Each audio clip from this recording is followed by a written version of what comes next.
क्या आपको मैथ से डर लगता है?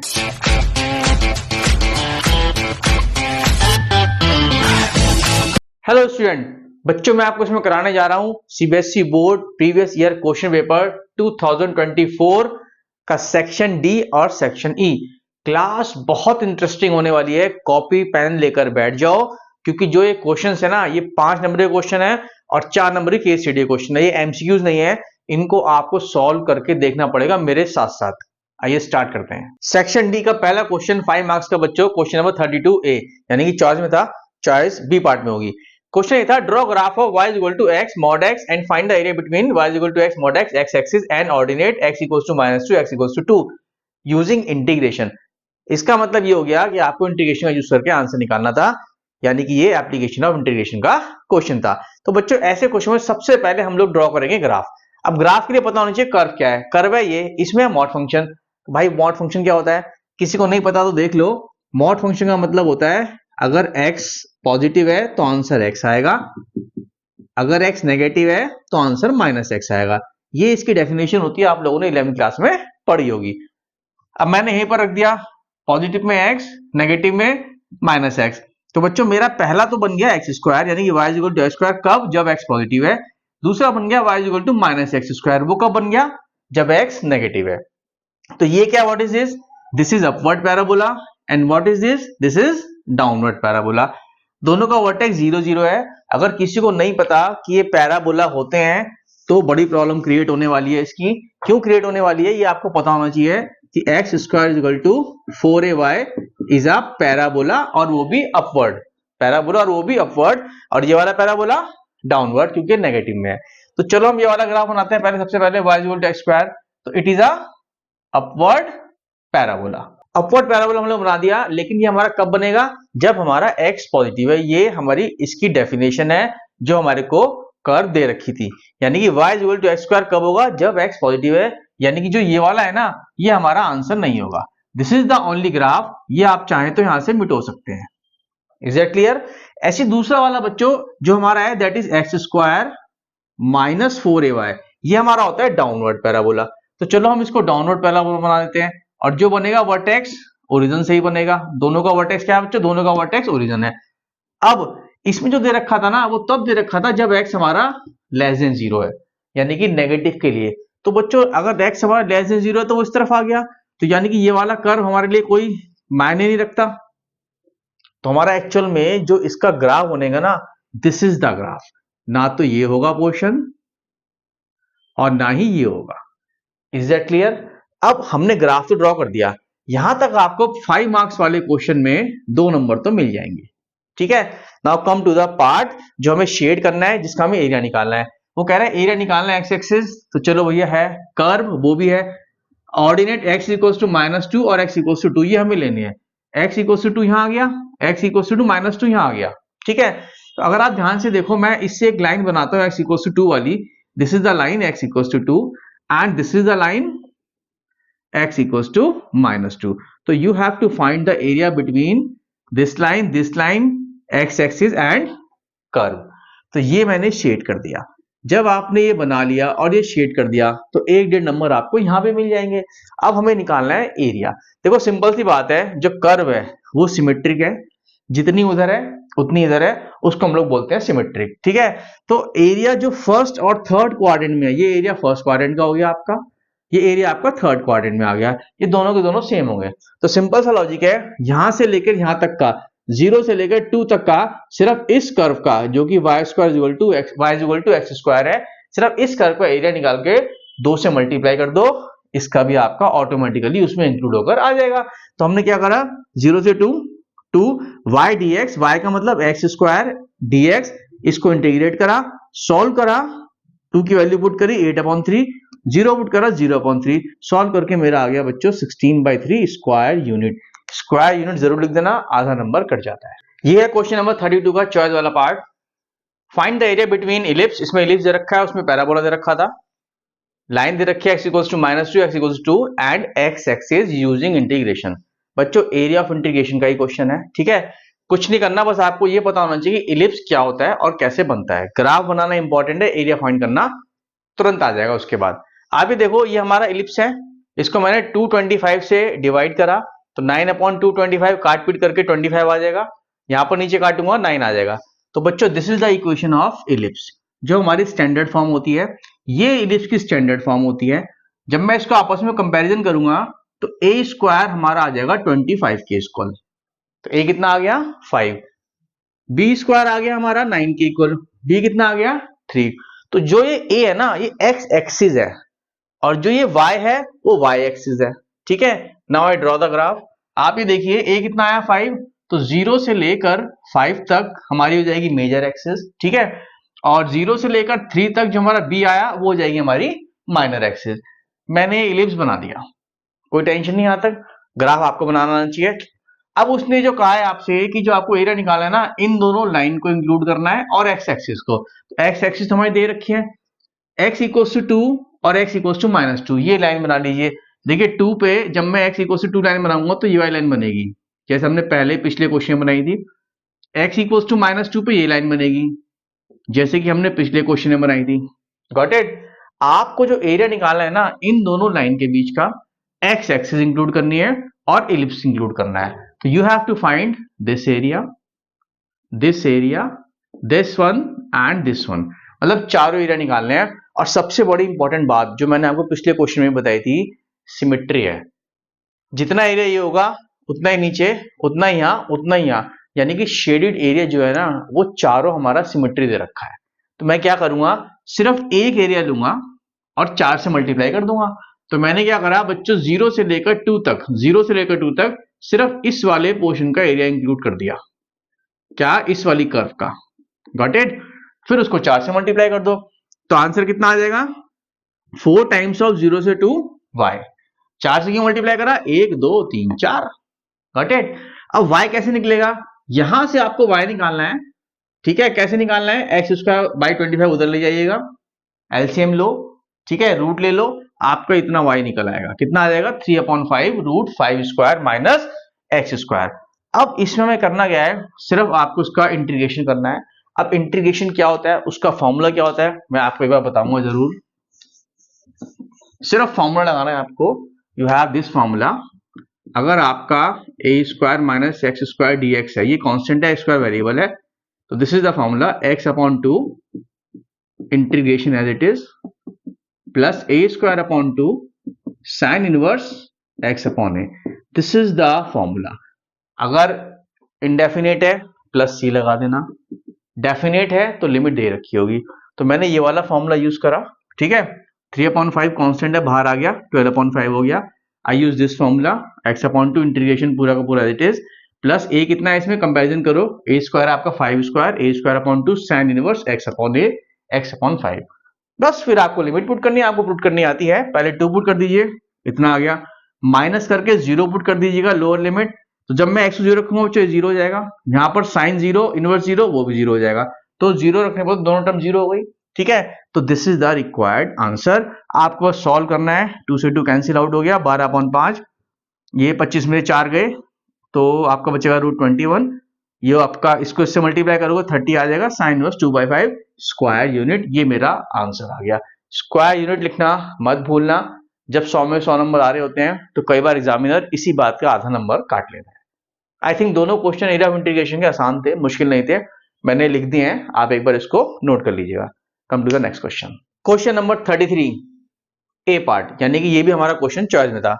फंक्शन का क्वेश्चन है बच्चों, it is very easy question. मुझे समझ नहीं आ रहा कि 5 नंबर इतने आसान क्वेश्चन कह दे रखे थे 2024 में। देखिए क्वेश्चन क्या है, वो कह रहा है एक सेट दे रखा है रियल -5, मतलब 5 नहीं है उसमें, बाकी सारी रियल वैल्यूज है। एक सेट है रियल -1, यानी कि 1 नहीं है, बाकी सारी रियल वैल्यूज है। वो कह रहा है फंक्शन दे रखा है a to b और f(x) हमारा x-3/x-5। Show f is 1 1 and on 2। हमें शो करना है कि फंक्शन 1 1 है और ऑन 2 है। देखो 1 1 क्या होता है, कंडीशन पता होनी चाहिए। ऑन 2 क्या होता है, कंडीशन पता होनी चाहिए। अगर आपको कंडीशन पता है, काम खत्म। It is very easy question. 1 1 में हमें क्या करना होता है, मैं आपको बताता हूँ। 1 1 का रूल ये होता है, आपको f(x) इक्वल्स टू fy लेके चलना होता है। x and y belongs to domain. ऐसा करने पर अगर x इक्वल्स टू y आ जाए, मतलब पॉइंट रखने पर पॉइंट दोनों इक्वल आ जाए, then we get a 1 1 function. मैंने क्या करा, f(x) लिया, f(x) कितना है, x-3/x-5, एफ वाई लिया, अगर मैं एक्स वाई पुट करता हूं तो Y minus three upon Y minus five आ जाएगा। क्रॉस मल्टीप्लाई वगैरह करा, काटी पीटी मचा दी, लो जी काट दिया, 5x को उधर ले गए, 5y को इधर लिया है, 2x इक्वल्स टू 2y आ गया, x इक्वल्स टू y आ गया 2 काटने के बाद। Yes it is one function, it is very easy. अब बात करते हैं बच्चों ऑन टू फंक्शन की। तो सबसे पहले आपको बताना बहुत जरूरी है कि ऑन टू फंक्शन एक्चुअल में होते क्या है। देखो सिंपल सी बात है, डोमेन कोडोमेन, इसमें जितने भी एलिमेंट हैं सबकी कोई ना कोई इमेज हमारे पास होनी चाहिए, तभी वो हमारा फंक्शन होता है, ठीक है। लेकिन ऑन टू फंक्शन वो होते हैं जितने भी एलिमेंट कोडोमेन में होंगे सबकी पीछे की तरफ कोई ना कोई प्री इमेज जरूर होनी चाहिए, यानी कि अगर यहां पर कोई एलिमेंट खाली रह गया तो फिर हमारा फंक्शन ऑन टू नहीं होगा। अब इसको प्रूफ कैसे करते हैं बच्चों, सिंपल सा रूल है, पुट करो f x equals to y, ठीक है, उसके बाद चेंज करो x को y की टर्म में, put f x equals to y, change x in terms of y, यानी कि मैंने एफ एक्स की वैल्यू रखी, क्रॉस मल्टीप्लाई करा, x की वैल्यू y की फॉर्म में निकाल ली, ये हो गया change x in terms of y। Clear. उसके बाद आप देखो क्या हर y के लिए जो हमारा यहां पर है पीछे x की कोई ना कोई वैल्यू है। अगर मैं ध्यान से देखूं तो जो x की वैल्यू है वो किस पे डिफाइंड नहीं होगी, वो सिर्फ 1 पे डिफाइंड नहीं होगी, क्योंकि अगर मैं y को यहां 1 पुट करता हूं तो डिनोमिनेटर हो जाएगा 0। Is that clear. तो 1 को छोड़कर हर एलिमेंट के लिए कोई ना कोई प्री इमेज जरूर बनेगी, ठीक है। अब आप ये देखो साफ लिखा हुआ है कि y बिलोंग्स टू रियल -1, यानी कि y में 1 है ही नहीं, यानी कि यहां पर 1 है ही नहीं, तो इसका मतलब yes it is a onto function, बाकी सबके लिए कोई ना कोई यहां पर प्री इमेज जरूर होगी, हैंस प्रूव। कोई टेंशन तो नहीं है। तो बच्चों ये क्वेश्चन था, बड़ा इजी क्वेश्चन था। चॉइस वाला पार्ट कर लेते हैं। क्वेश्चन नंबर 33 चॉइस वाला पार्ट। भाई ये क्वेश्चन थोड़ा अच्छा दिया था, दिमाग वाला क्वेश्चन था, रिलेशन का क्वेश्चन था आपका, उसको प्रूफ करना था रिफ्लेक्सिव है, सिमेट्रिक है, ट्रांजिटिव है या नहीं ये बताना था। क्वेश्चन ये दे रखा है, एक सेट दे रखा है a कॉमा b, वो कह रहा है a minus b plus root two is a irrational number, is an irrational number, मतलब उसने दे रखा कि इरेशनल नंबर है। अब आपको पता है रिफ्लेक्सिव कैसे प्रूव करते हैं, रिफ्लेक्सिव प्रूव होता है एक एलिमेंट का, सिमेट्रिक प्रूफ करते हैं 2 एलिमेंट से, और ट्रांजिटिव प्रूफ करते हैं 3 एलिमेंट से। रिफ्लेक्सिव में हम क्या करते हैं, take one element in set, मैंने मान लिया let a is the element, ठीक है। उसके बाद ए का रिलेशन ए से निकालना है। तो सिंपल सी बात है, जो हमें दे रखा है डेफिनेशन उसमें मैं ए की वैल्यू पुट करूंगा दोनों जगह, ए minus A plus root to. जब मैंने ए minus A plus root to करा तो क्या निकल के आया बच्चों, ए से कट जाएगा, रूट टू आ जाएगा, is irrational number. Yes yes, तो इसका मतलब इट इज रिफ्लेक्सिव। तो भाई रिफ्लेक्सिव तो हो गया प्रूव। क्लियर।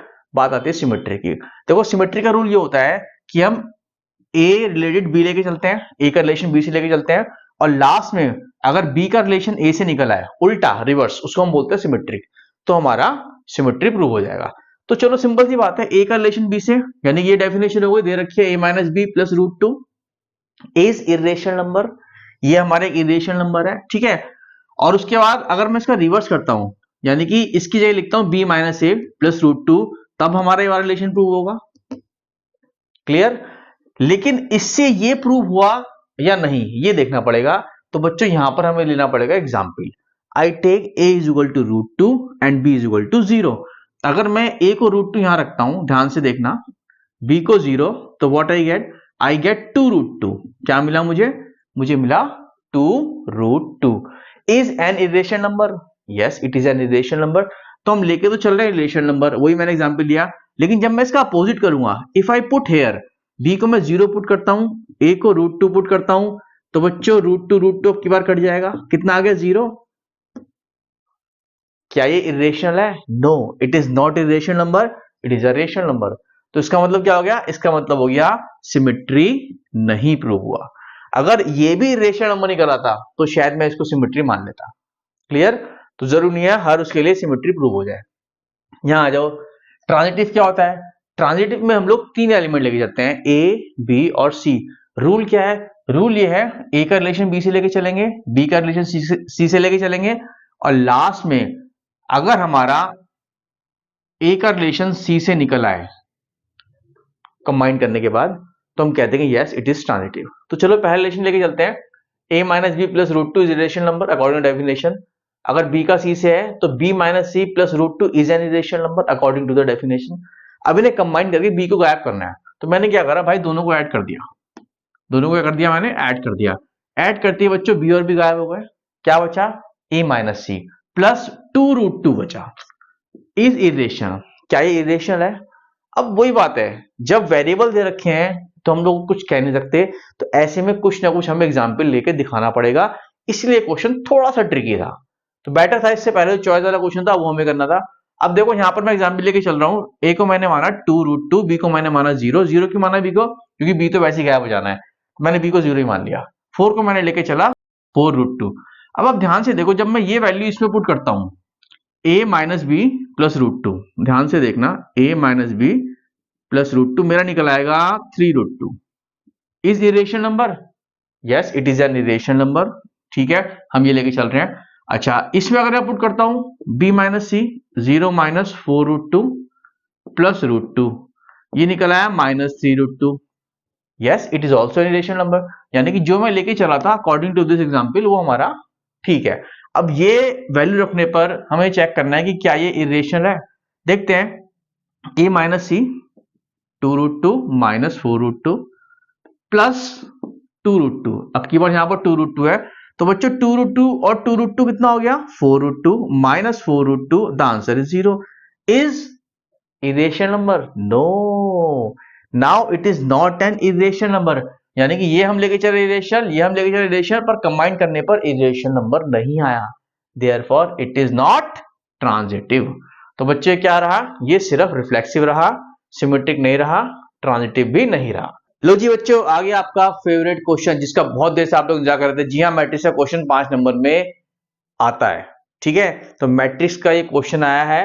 क्वेश्चन क्या रखा था, ए रखी थी एक मैट्रिक्स, आपको फाइंड करना था ए इनवर्स। सब बच्चों को 12th क्लास के बचपन से यानी कि शुरू से रटा होता है कि ए इनवर्स कैसे निकालना है, मैट्रिक्स के क्वेश्चन कैसे सॉल्व करने हैं। ठीक है, फिर भी मैं बताता हूँ, ये फॉर्मूला होता है A inverse is equal to adjoint A upon determinant A, जब determinant A not equal to 0 हो। तो सिंपल सी बात है, डिटरमिनेंट निकालना है। अब इस क्वेश्चन में डिटरमिनेंट कैसे निकालना है, कोफैक्टर्स कैसे निकालना है, एडजॉइंट कैसे निकालना है, यार बताना पड़ेगा क्या? ये बताऊंगा ना तो इसकी लेंथ 1 घंटे की हो जाएगी वीडियो की, तो ये आपको पता है, मैं नहीं बता रहा हूँ। आप ध्यान से देखो, डिटरमिनेंट निकालने का फॉर्मूला ये था, मैंने निकाल दिया, -16 आया। फिर भी देख लो कैसे करेंगे। इस 2 पे उंगली रखते हैं, आपको पता है, ये खत्म, मतलब रो कॉलम खत्म, तो क्या होगा, इसको हम क्रॉस मल्टीप्लाई करते हैं, 2 इंटू -1 दिस इंटू दिस, तो ये आपका हो जाएगा इतना, -2 तो ऐसे करके फिर जब यहाँ पर हम लेंगे माइनस, यहाँ प्लस आता है, यहाँ फिर प्लस आ जाएगा, तो ये फिनिश, ठीक है, -3 -1 ये आ गया, फिर -3 रखेंगे और ये खत्म, ये फिनिश, फिर कितना आ जाएगा 3 2 1 2 ये आ गया। क्रॉस मल्टीप्लाई करने पर 3 दूनी 6 -2, तो जैसे मर्जी निकालना डिटरमिनेंट आप लोग खुद निकालेंगे, आपका -16 आ गया, which is not equal to 0, इसलिए इनवर्स पॉसिबल हो जाएगा। अब हमें निकालने कोफैक्टर्स, सारे a1 दे रखा -4, मैंने निकाल दिया, a12 4 सब मैंने निकाल रखे हैं, आप लोग खुद निकालना है इसको। ठीक है, एडजॉइंट a जो निकलता है ना वो कोफैक्टर का ट्रांसपोज होता है, यानी कि हम कोफैक्टर्स ऐसे निकालते हैं और उसके बाद हम उसको ऐसे अरेंज करते हैं। आप ये देखो, -4 4 4 -4 4 4, ठीक है, -5 1 -3, ये सब मैंने रख दिया, ये मेरा आ गया एडजॉइंट। अब इनवर्स का फॉर्मूला लगाया, एडजॉइंट अपॉन डिटरमिनेंट ए, एडजॉइंट अपॉन डिटरमिनेंट ए यानी कि 1 अपॉन -16, ये हमारा इनवर्स निकल आया। बच्चों 5 नंबर के क्वेश्चन में 2.5 नंबर आपको यहां तक मिल जाएंगे, 3 भी मिल सकते हैं, क्योंकि उसने पहले ही बोला था कि भाई ए इनवर्स फाइंड करना है। ठीक है, उसके बाद उसने बोला है हैंड सॉल्व दीज इक्वेशंस। अब ये 3 इक्वेशंस हैं, आपको ये भी पता है कि इक्वेशन कैसे सॉल्व होती हैं। जो कॉन्स्टेंट्स होते हैं ना एक्स वाई जेड के, वो सारे के सारे हमारे ए बनता है। ठीक है, तो ए कितना आ गया, 2 3 1 1 2 2 -3 1 और -1। क्लियर, जो इधर वाले कांस्टेंट होते हैं उसको मैं लेके चलता हूं बी 13 4 8, और जो हमारे पास एक्स वाई जेड है वो हमारे वेरिएबल हो गए। क्लियर, रूल ये है x equals to a inverse into हम बी करते हैं, तो जो निकल के आता है वो एक्स वाई जेड की वैल्यू होती है। अब ये देखो, इनवर्स की वैल्यू पुट कर दी मैंने, p की वैल्यू पुट कर दी। अब ये मैट्रिक्स मल्टीप्लिकेशन, आपको पता है रो टू कॉलम होती है, दिस इंटू दिस, 13 इंटू 4 करेंगे माइनस में आएगा, 5 इंटू 4 करेंगे -20 आएगा, दिस इंटू दिस करेंगे 56 आएगा, उन तीनों को मैं ऐड करूंगा -16 आ जाएगा। ऐसे दिस इंटू दिस करेंगे, दिस इंटू दिस करेंगे, मतलब ये सब आपको पता है मैट्रिक्स में हमारा। फिर उसका 16 को हम अंदर ले आके मल्टीप्लाई करेंगे, तो हमारा आ जाएगा 1 2 -3, तो x1 y2 z -3। पूरा क्वेश्चन बोर्ड पे मैंने लिख रखा है। ठीक है, आप इसको आराम से बैठ के उतार लो, अपने हाथ से कोफैक्टर्स निकाल के देख लो, डिटरमिनेंट निकाल के देख लो, ठीक है, मल्टीप्लिकेशन करके देख लो, तीनों चीजें इंपॉर्टेंट है। जो गलत हो गया वहां नंबर कट जाएंगे। और अगर ये शुरू से गलत हो गया, शुरू से मतलब मान लो आपका एक कोफैक्टर गलत हो गया ये वाला, सपोज A22, तो भाई फिर तो सारे गलत हो जाएगा। एक गलत होगा तो इनवर्स गलत आएगा, एडिशन गलत आएगा, मल्टीप्लाई करोगे ये भी गलत आएगा। तो अगर आपने स्टार्टिंग से मिस्टेक कर दी, नंबर ज्यादा कट जाएंगे। अगर आपने यहाँ की मिस्टेक करी, मान लो आपने मल्टीप्लीकेशन में एक आधा एलिमेंट गलत हो गया, एक आधी वैल्यू कम आई, तो नंबर आपको ज्यादा मिलेंगे। दैट डिपेंड्स ऑन यू कि आप इस क्वेश्चन को कैसे करते हो। बट हाँ, मैट्रिक्स का क्वेश्चन 5 नंबर में आता ही आता है, कर लेना जरूर। अब है क्वेश्चन नंबर 35। ये क्वेश्चन आया था आपका 3D में से। वेक्टर 3 से नॉर्मल डर लगता है, बट एक क्वेश्चन ऐसा है जो 3D में से ज्यादातर आता है, वो है शॉर्टर डिस्टेंस का। अब उसमें दो फॉर्मूले हैं, सीधा सीधा, और एक है distance between the parallel line, जब लाइंस हमारी पैरेलल है। तो बच्चों ये जो हमारा दे रखा है, ये क्वेश्चन वही था, वो कह रहा है डिस्टेंस बिटवीन लाइंस, एक तो ये लाइन हो गई और एक और लाइन है another line parallel to it, जो उसके पैरेलल है। ठीक है, जब लाइन पैरेलल होती है तो क्या होता है, उनके डायरेक्शन रेशियोज सेम होते हैं। ठीक है, उसके बाद वो कह रहा है and passing through the point this, और इस पॉइंट से पास कर रही है। तो सिंपल सी बात है, जो हमारा शॉर्ट डिस्टेंस का फॉर्मूला है, पहले हम वो लिख लेते हैं। This is the formula for shortest distance, दोनों पॉइंट का सब्ट्रैक्शन, ठीक है, जिस पॉइंट से लाइन पास करती है, cross product with b. B क्या है इसमें, बी है आपका डीआर, ठीक है, डायरेक्शन रेशियोज। ठीक है, तो हमारा उसका हम नीचे डिवाइड करेंगे बी के मॉडुलस से। अब ध्यान से देखो, जो हमारी इक्वेशन दे रखी है, पहले मैंने इसको बनाया स्टैंडर्ड इक्वेशन। स्टैंडर्ड इक्वेशन क्या होती है, एक्स वाई जेड पॉजिटिव होने चाहिए और पहली पोजीशन पे होनी चाहिए। यहाँ पर कोई टेंशन नहीं है, यहाँ पर टेंशन है, साथ में कुछ भी नहीं होना चाहिए y के साथ। ठीक है, तो 2 से डिवाइड करेंगे, तो 2 से डिवाइड करा, नीचे हमारा 2 से बाहर निकाला कॉमन, 4 कट गया, इतना आ गया। Got it. यहाँ पर z नेगेटिव है, इसको उल्टा करेंगे, माइनस कॉमन आएगा, नीचे माइनस से कट जाएगा। तो दिस इज द बच्चों स्टैंडर्ड फॉर्म। यहाँ तक कोई दिक्कत नहीं होनी चाहिए। सबसे पहली कंडीशन ये स्टैंडर्ड फॉर्म बनाई। क्यों बनाई स्टैंडर्ड फॉर्म में, क्योंकि इससे हमारा एग्जैक्ट डीआर जो है वो निकल आएंगे करेक्ट, और पॉइंट निकल आएगा। पॉइंट क्या होता है, पॉइंट हमारा होता है कंपैरिजन। जब आप इसे करोगे, ये हमारी इक्वेशन होती है, मैं आपको बता देता हूँ, x माइनस x1 ले लो, y माइनस y1 ले लो, z माइनस z1 ले लो। इनके नीचे जो ABC होते हैं बच्चों, दीज आर द डीआर्स। तो इनका जो डिनोमिनेटर होता है ये दीज आर द डीआर्स, तो इसमें डीआर्स क्या हो गए, 2 2 1, जो हमारा b हो गया, b वेक्टर हो गया। Got it. फिर x1 y1 z1 जब मैं कंपैरिजन करूंगा, तो ये हमारे पॉइंट्स होते हैं, दीज आर द पॉइंट्स। आप इधर कंपैरिजन करो, x माइनस 0, तो x1 आ गया 0, 0 आ गया। Got it. y1 कितना आ गया 3, तो ये 3 आ गया। z1 कितना आ गया 1, तो ये 1 आ गया। तो ये हमारा a1 निकल आया, पहला पॉइंट पहली लाइन का, और वो किससे पास हो रही है, उसके डीआर्स क्या है, वो निकल आए, दोनों चीज निकल आई। अब वो कह रहा है एक दूसरी लाइन है जो इसके पैरेलल है। भाई पैरेलल है तो डीआर्स क्या होंगे, सेम होंगे, खत्म किस्सा, बी से तो कोई मतलब ही नहीं है। अब किस पॉइंट से पास कर रही है, वो हो जाएगा A2। वो साफ दे रखा है, passing through the point this, यानी क्वेश्चन में कुछ भी मुश्किल नहीं था, सिंपल स्टैंडर्ड फॉर्म बना के A1 और B निकालना था। ठीक है, और A2 हमें दे रखा था, this is A2, this is A2, खत्म। फिर आपको फॉर्मूला याद होना चाहिए, कैलकुलेशन आनी चाहिए, काम खत्म, फ्री के 5 नंबर। आप ये देखो, सबसे पहले मैंने क्या करा, A2 माइनस A1 निकाला, ये रहा A2 माइनस A1, मैंने पॉइंट्स में निकाल लिया। जब आप A2 में से A1 माइनस करेंगे, 4 में 0 गया 3, इसमें से गया -3, इसमें से गया -6, मेरा ये निकल आया। फिर मैंने फॉर्मूला आके इसका क्रॉस प्रोडक्ट करा B के साथ। B के पॉइंट्स क्या है, 2 2 1। लो भैया, आपको पता है क्रॉस प्रोडक्ट का फॉर्मूला क्या होता है, डिटरमिनेंट की फॉर्म में होता है, ऊपर लिखते हैं IJ के, और हम सॉल्व कर देते हैं। आप डिटरमिनेंट सॉल्व करो, आपका इतना निकल आया, ये तो आप सॉल्व कर रही हैं आपको। फिर आप इसका मॉड लोगे, मॉड का फॉर्मूला क्या होता है, जो I, J और K के कोफिशिएंट्स होते हैं उनके स्क्वायर का सम। लो भाई निकाल लिया, ये आ गया 533, यहां तक हम लोग आ गए। अब B का मॉड क्या होगा, वो भी तो निकालना है, यहाँ पर नीचे B का मॉड चाहिए, तो इसके जो कोफिशिएंट्स हैं 2 2 और 1, उसके स्क्वायर का सम निकालना है और उसका रूट लेना है। लो भैया ये भी आ गया। ठीक है, बस डिवाइड कर दो आपस में, this is your required answer. चलिए करते हैं क्वेश्चन नंबर 35 का चॉइस वाला पार्ट। ये बच्चों आधा तो इजी था और आधा थोड़ा सा ट्रिकी था। अब क्वेश्चन दे रखा है, वी हैव 2 लाइंस, 3D का क्वेश्चन था, एक ये और एक ये, और उसने बोला है बोथ आर परपेंडिकुलर, फाइंड के। ये आधा पार्ट था, चलो पहले आधा पार्ट करते हैं। आपको पता है अगर दो लाइन आपस में परपेंडिकुलर हैं तो उसकी कंडीशन क्या होती है। देखो सिंपल सा ये कंडीशन होती है, dot product of dr equal to 0। Direction ratios का जो डॉट प्रोडक्ट है उसको इक्वल टू 0 रख दो, आपका कंडीशन के अकॉर्डिंग के की वैल्यू निकल आएगी। तो सबसे पहले हमें निकालने हैं इसके डीआर्स और इसके डीआर्स। तो बच्चों this is the standard equation, आपको पता है x minus x1, y minus y1, z minus z1, ABC तो जो एबीसी होते हैं दीज आर द डीआरस। तो पहले स्टैंडर्ड इक्वेशन देखते हैं या नहीं है, एक्स वाई जेड, ठीक है, पॉजिटिव है, सिंगल है, तो जो इसके नीचे वाले हमारे जो होंगे वो हमारे डीआरस हो जाएंगे। ऐसे इसके नीचे वाले जो होंगे denominators, these are the DRs. इनका डॉट प्रोडक्ट इक्वल टू 0 रखना है, बस इतना करना है हमें। यानी क्या करना है, -3 इंटू 3 के, 2 के into 1, 2 into -7, that is equal to 0। इनको ऐड करो और इक्वल टू 0 रख दो, आपकी के की वैल्यू निकल आएगी। तो ये आपको इस आधे क्वेश्चन में करना था। मतलब इट इज वेरी इजी, बस आपको कंडीशन पता होनी चाहिए। कंडीशन को लगाओ, स्टैंडर्ड इक्वेशन का यूज करो, कंपैरिजन करो, डीआर निकालो, डॉट प्रोडक्ट इक्वल टू 0 रखो, के की वैल्यू निकल आएगी। नेक्स्ट आधे पार्ट में उसने क्या बोल रखा है, उसने क्या रखा है, hence write the vector equation of a line perpendicular to these two line. यानी कि एक ऐसे वेक्टर इक्वेशन लिखनी लाइन की जो इन दोनों लाइन के भी परपेंडिकुलर हो, यानी कि तीनों के तीनों क्या हो जाए आपके म्यूचुअली परपेंडिकुलर, इस तरीके से। क्लियर। और उसने बोला हुआ है कि वो पास कर रहे हैं इस पॉइंट से।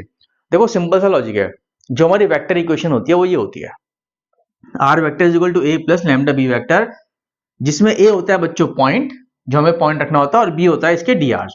अब पॉइंट तो हमें गिवन है क्वेश्चन में, बस हमें डीआर निकालने हैं। तो डीआर निकालने का तरीका मैं आपको बता रहा हूं। अगर एक ऐसी लाइन जो दो लाइंस के परपेंडिकुलर है, तो उनके जो डीआर का क्रॉस प्रोडक्ट होगा वो उस लाइन का डीआर हो जाएंगे जो उन दोनों के परपेंडिकुलर है। ठीक है, तो ये लॉजिक ध्यान रखना आपको। ये रूल है, vector perpendicular to both a and b. ऐसा कौन सा वेक्टर होता है, वो सिर्फ ए क्रॉस बी वेक्टर होता है। यानी कि ए क्रॉस बी एक ऐसा वेक्टर है, एक ऐसा वेक्टर है जो ए के परपेंडिकुलर है और बी के भी। तो इसका मतलब जो डायरेक्शन इसकी होगी वो इन दोनों के परपेंडिकुलर की होगी। Is that clear. तो हमें करना कुछ नहीं है, हमें इन दोनों के डीआर्स का क्रॉस प्रोडक्ट निकालना था। किसके डीआर्स का, देखो के की वैल्यू पहले आप -2 पुट करो यहां पर, तो -4 हो जाएगी। तो -3, -4 और 2, ये पहली लाइन के डीआर्स आ गए। फिर के की वैल्यू आप यहां पुट करो, -6, 1 और -7, ये दूसरे के डीआर्स आ गए। इसका निकालो क्रॉस प्रोडक्ट। आपको पता है डिटरमिनेंट का फॉर्मूला होता है, लगा दिया, सॉल्व करा, क्रॉस प्रोडक्ट निकला। डिटरमिनेंट आपको सॉल्व करना आता ही है। फिर मैं आप लोगों को बता देता हूं, ऑल्टरनेटिवली प्लस माइनस प्लस लेते हैं, ठीक है, और आई से लेंगे तो रो और कॉलम खत्म कर देंगे, this into this minus this into this, तो 28 -2 26 हो जाएगा। फिर माइनस जे के साथ लेंगे तो प्लस का 21 और प्लस का 12, ये हो जाएगा आपका 33, क्योंकि ये माइनस है तो शुरू में आपका माइनस आ जाएगा। ठीक है, देन के साथ लेंगे तो आपका आ जाएगा आपका -3 और -24, यानी कि -27 के। बच्चों ये आ गए आपके डीआर्स उस वेक्टर के, उस लाइन के जो इन दोनों लाइन के परपेंडिकुलर है। Got it. तो आपने क्या करना है, कुछ नहीं करना, बी की उठा के यहां रख देनी है, and this is your vector equation. Question में बस ये वाला पार्ट थोड़ा सा समझने वाला था, ये अगर आपको पता है तो वेल एंड गुड, अदरवाइज आधा पार्ट तो बहुत इजी था। तो बच्चों ये था हमारा सेक्शन डी, 5 नंबर का। Now come to the section E, जो कि केस स्टडी है। Case study are very important, या तो बहुत इजी होती है या समझ ही नहीं आती। चलिए स्टार्ट करते हैं। तो बच्चों ये आपका section E, case study first. Case study आई थी आपकी मैक्स से। एक बार पढ़ने में अजीब लगती है, लेकिन जब आप ध्यान से पढ़ो ना तो इट इज वेरी इजी। ऐसा लगेगा जैसे कि मतलब कुछ है ही नहीं, मानो बच्चों का खेल। क्वेश्चन क्या था, मैंने शॉर्ट में लिखा हुआ है, मैं आपको एक बार रीड कर देता हूं, ध्यान से देखना। क्वेश्चन ये था, a store has been selling calculator at 350 each. मतलब कैलकुलेटर्स बेचे जा रहे हैं, 350 रुपए का कैलकुलेटर है। उसके बाद उसने बोला हुआ था, a market survey indicate that a reduction in price. अगर हम प्राइस को रिड्यूस कर दें, reduce in price, reduction in price of calculator increase the number of unit sold, तो जो हमारी नंबर ऑफ यूनिट है वो ऑटोमेटिकली बढ़ जाएगी। देखो सिंपल सी बात है, अगर 1000 रुपए की शर्ट मिल रही है कहीं पर और 10 शर्ट बिकती हैं, ठीक है, और अगर आप उस 1000 रुपए में से डिस्काउंट दे दो, उनसे कह दो 20% डिस्काउंट है, 800 रुपए की शर्ट हो गई, तो सेल बढ़ जाती है ना। और डिस्काउंट दोगे तो और बढ़ जाएगी सेल। 50% डिस्काउंट दोगे तो लोग टूट पड़ेंगे, और 80% डिस्काउंट दोगे तो भाई सारी बिक जाएंगी। तो सिंपल सा लॉजिक है, डिमांड और सप्लाई का नियम है। अब उसने बोला है कि एक रिलेशन दे रखा है डिमांड फंक्शन का, ये दे रखा है P is equal to 450 minus x/2। ये क्वेश्चन है हमारा, टोटल जो हमारे को डाटा दे रखा है, दे रखा है। क्लियर, प्राइस और यूनिट पे रिलेशन दे रखा है। अब उसने पूछा number of unit sold for maximum revenue, कितनी नंबर ऑफ यूनिट बिक सकती है, यानी कि we have to find x, लेकिन कब, मैक्सिमम रिवेन्यू। मैक्सिमा की बात आ गई।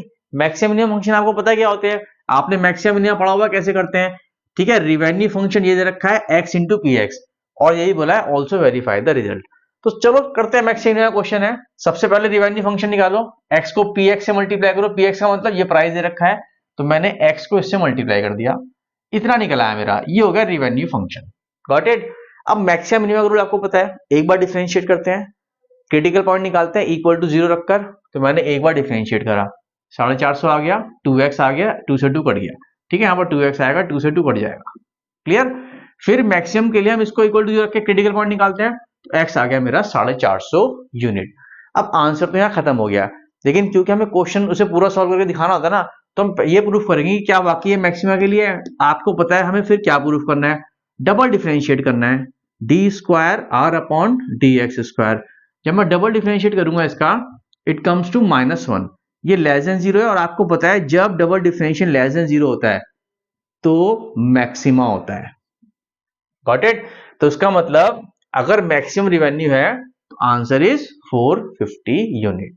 तो ये आपका पहले पार्ट का आंसर आ गया। सेकंड पॉइंट में उसने दे रखा था, मैं पूरा पढ़ूंगा आपको एक बार। What rebate in the price of calculator should the store given to maximise revenue. मतलब जो स्टोर है वो कितनी छूट दे सकता है कैलकुलेटर में से, कैलकुलेटर के प्राइस में से, जिससे हमें मैक्सिमम रिवेन्यू रिसीव हो। तो देख लेते हैं, रिबेट का मतलब क्या होगा, छूट। आपको पता है छूट हो गया इसका मतलब। तो अगर मैक्सिमम रिवेन्यू की बात करूं तो कैलकुलेटर कितने बिके, 450। 450 जब मैं यहां पुट करूंगा इसकी जगह, तो पर कैलकुलेटर का प्राइस निकल आएगा। तो पर कैलकुलेटर का प्राइस निकला है आपका 225 रुपए। तो यानी कि मैक्सिमम रिवेन्यू के लिए प्राइस इतना होना चाहिए, और है कितना हमारे पास बच्चों, 350। तो स्टोर कीपर के पास कितने पैसे कम करने की सुविधा है, कितनी वो छूट दे सकता है भाई, इसमें से इसे माइनस कर दो, खत्म। यानी कि 125 रुपए, यानी कि स्टोर कीपर 125 रुपए छोड़ सकता है मैक्सिमम रिवेन्यू के लिए। Is that clear. मेरे ख्याल दोनों पॉइंट बहुत आसान थे, कुछ था ही नहीं, कॉमर्स वालों के लिए बहुत इजी क्वेश्चन था। जो बच्चों में नेक्स्ट केस स्टडी थी क्वेश्चन 37, वो आई थी हमारी वेक्टर से। क्लियर, मतलब it is very easy question, again depend करता है कि आप उसको कैसे पढ़ते हैं, कैसे समझते हैं। मैं आप लोगों को पढ़ रहा हूं एक बार। क्वेश्चन बच्चों हमारा ये था केस स्टडी का,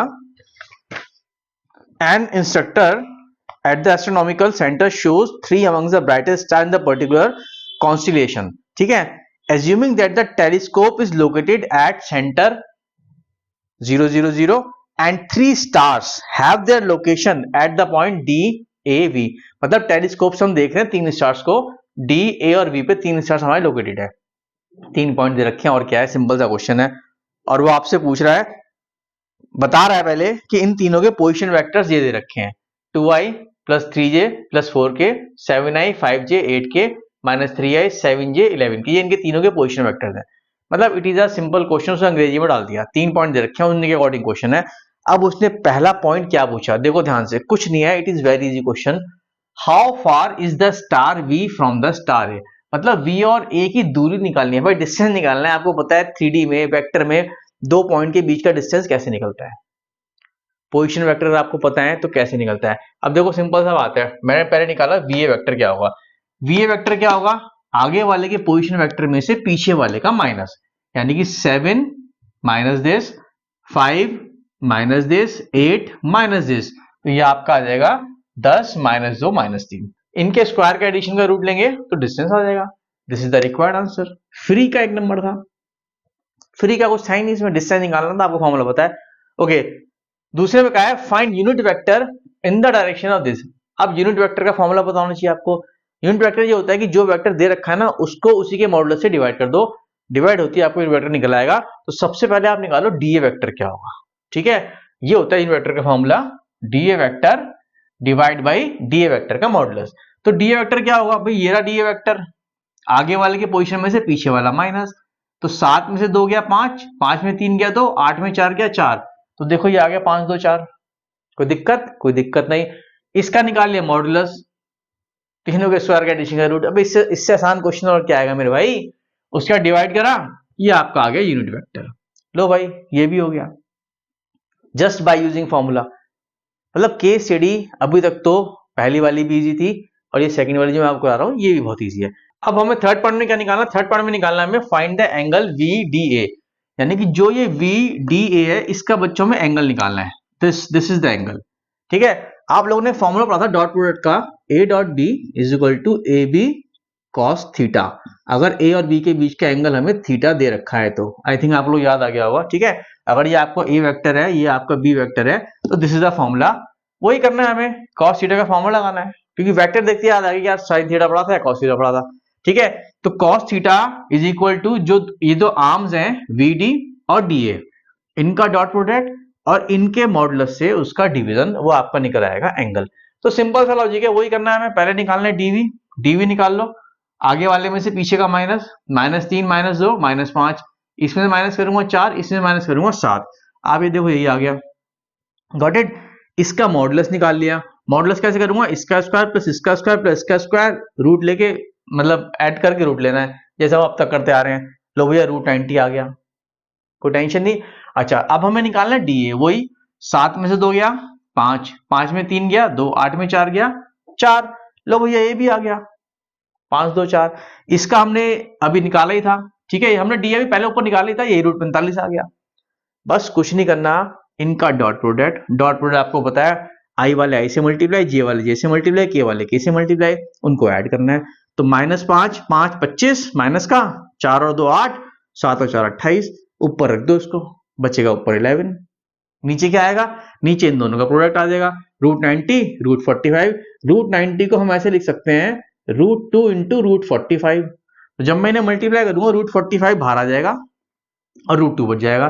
तो बच्चों this is the cos theta. तो थीटा कितना आ जाएगा, कॉस इनवर्स 1145 √2, ये आ गया मेरा थीटा।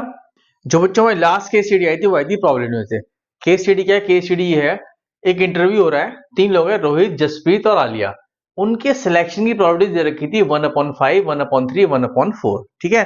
अंग्रेजी में कहोगे तो मैं अंग्रेजी में पढ़ दूंगा, कोई जरूरत नहीं है, ये question it is very clear, मैंने थोड़ा शॉर्ट फॉर्म में लिख दिया है। Event of selection is independent of each other, मतलब किसी के होने ना होने से दूसरे के होने ना होने में कोई फर्क नहीं पड़ रहा, they are independent to each other. Clear, ये हमारी पिक्चर है। अब उसने प्रोबेबिलिटीज पूछी है। थर्ड भी बहुत इजी थी, कुछ नहीं था, वो कह रहा है एटलीस्ट 1 सेलेक्ट की प्रोबेबिलिटी बताओ, कम से कम एक सिलेक्ट हो जाए। देखो सिंपल सी बात है, 3 लोग हैं, केस क्या होंगे पहले तो आप मुझे एक बात बताओ भाई, या तो एक भी सिलेक्ट नहीं होगा, या एक हो जाएगा, या 2 हो जाएंगे, या 3 हो जाएंगे, इनके अलावा कोई केस नहीं आएगा।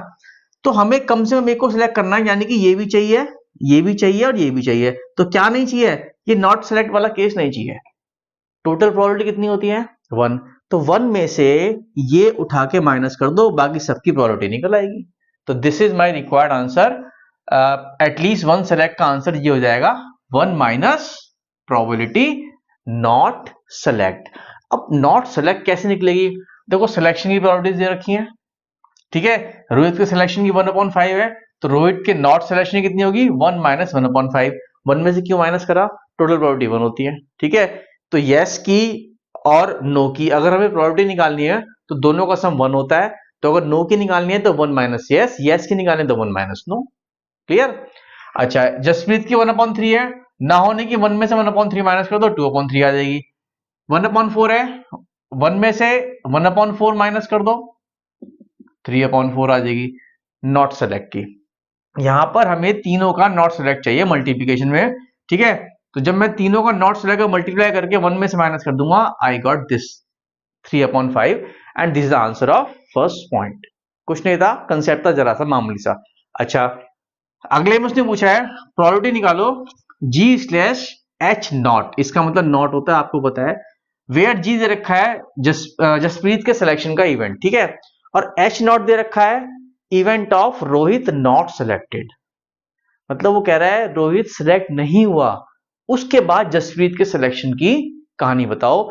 This the case of conditional probability. इसको हम पढ़ते कैसे, नीचे से, मतलब यहां से पढ़ूंगा मैं, रोहित सिलेक्ट नहीं हुआ, ये बताओ क्या प्रोबेबिलिटी है जसप्रीत सिलेक्ट हो जाए। देखो सिंपल सा लॉजिक है, उसने यहां पर लिखा हुआ है सिलेक्शन इज इंडिपेंडेंट, किसी से किसी को कोई फर्क नहीं पड़ रहा। तो जो ये रोहित का नॉट सिलेक्ट हुआ है ना, इससे इस जसप्रीत को कोई फर्क नहीं पड़ने वाला। तो हम क्या लिखेंगे, हम लिखेंगे probability of G/H not is equal to probability of G, कोई फर्क थोड़ा ना पड़ रहा है एस से। और प्रोबेबिलिटी ऑफ G कितनी है, प्रोबेबिलिटी ऑफ G का मतलब क्या हो गया, इवेंट ऑफ जसप्रीत सिलेक्शन, वो कितना है 1/3। This is the required answer, got it. हल्का सा लॉजिक था, कुछ नहीं था, ट्रिकी क्वेश्चन कर रखा था। थर्ड पॉइंट में क्या दे रखा है, एग्जैक्टली वन सेलेक्ट की प्रोबेबिलिटी बताओ। देखो मैंने आपको यहाँ 4 केस बताए थे, not select, one select, two select या तीनों सेलेक्ट। तो वो आपसे ये पूछ रहा है एग्जैक्टली वन का केस। भाई सिंपल सी बात है, एग्जैक्टली वन का मतलब हो गया ये सिलेक्ट हो गया, ये दोनों नहीं हुए। और भी बन सकते हैं केस, केस बनाओ, ऐड कर दो। दूसरा केस बनेगा ये सिलेक्ट हो गया, बाकी दोनों नहीं हुए। तीसरा केस बनेगा ये सिलेक्ट हो गया, बाकी दोनों नहीं हुए।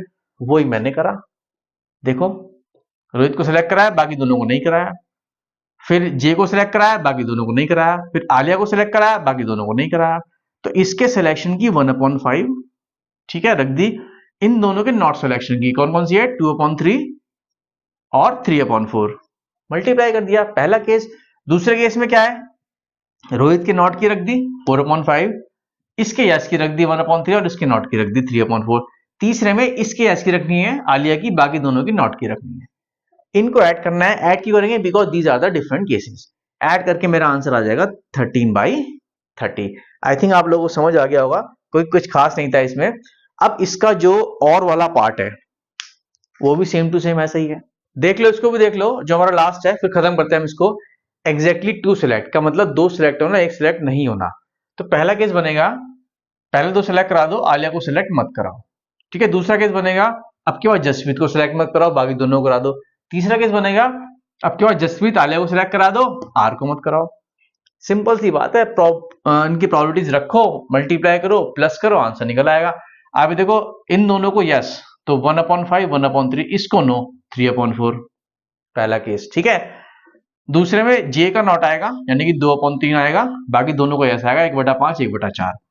तीसरे में आर का नॉट आएगा 4/5, बाकी दोनों का यस वाला आएगा 1/3, 1/4। ये हो गया एग्जैक्टली दो सिलेक्ट हुए। सॉल्व करा, मेरा आंसर आ गया 3/20। तो बच्चों मैंने आप लोगों को सीबीएसई बोर्ड PYQ 2024 के क्वेश्चंस करा दिए हैं, 3 वीडियोस में कराए हैं। कोशिश करूंगा मैं इसकी PDF बना के भी अपलोड कर दूं, ठीक है। प्लीज लाइक कर देना, शेयर कर देना, और सब्सक्रिप्शन तो आपने ले रखा होगा, सब्सक्राइब कर देना चैनल को, अपने दोस्तों को बता देना। अब मैं सारी वीडियोस आपको बना के दिया करूंगा। आने वाले टाइम में CUT की वीडियोस भी आएंगी, जो आप CUT पेपर देने वाले हैं, JEE का पेपर देने वाले हैं। सारी की सारी quantity maths plus 11th class 12th class maths में आप लोगों को यहाँ कराने जा रहा हूँ, ठीक है बच्चों। मिलते हैं नेक्स्ट वीडियो में। Best luck from my side, bye everybody.